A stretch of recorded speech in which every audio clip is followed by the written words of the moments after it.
Ադրբեջանի նախագահը կոշտորետորաբանություն է գործադրում Սևանն անվանում է Գյոչա, Վարդենիսը Վազարգեչա։ Մի խոսքով ո՞նց եք պատրաստվում խաղաղություն ստորագրել մի երկրի հետ, որ դեռևս շարունակում է կոշտորետորաբանությունը, չհաշված որ ունենք նաև գերիներ Բաքվում։ Գիտեք, նախ ես ուզում եմ, որ մենք էլի ես կոնֆերանսի ժամանակ էլ ասացի, տեսեք, երբ որ դուք Ադրբեջանի նախագահի ասածը ինձ ուղղված հարցի մեջ դնելով սխալ եք ձևակերպում, արդեն իսկ իմ ցանկացած պատասխան սխալ է, քանի դեռ հարցի բազան չի ճշտվել։ Հիմա ես ճշտեմ հարցի բազան։ Ադրբեջանի նախագահը ասել է, որ ցարական ժամանակների քարտեզի մեջ Սևան չի եղել, ուրիշ ամն է։ Հիմա ես էլ ասում եմ, այդ նույն քարտեզի մեջ Հայաստան կա, Ադրբեջան չկա, դա ինչ նշանակում։ Այսինքն խոսքը վերաբերվում է, իմիջայլոց ես նախորդ բրիֆինգի ժամանակ խնդրեցի լրագրողը ինձ պետքա տեղեկություն փոխանցել, ես էլ իրան այդ քարտեզը փոխանցեի։ Այսինքն հասկանում եք, պետքա մենք ճիշտ հարցը ճիշտ պետքա ձևակերպենք, որպես պատասխանը ճիշտ լինի։ Հիմա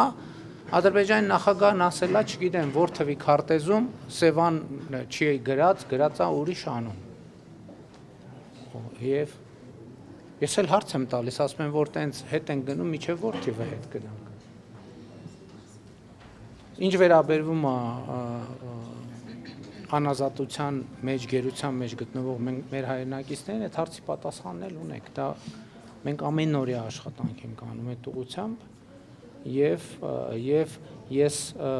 եթե կա տեսակետ, որ պետք է այդ խնդիրը լուծվի, որ խաղաղության հարցը լուծվի, ես էլ ասում եմ, ինչքան բարենպաստ լինի միջավայրը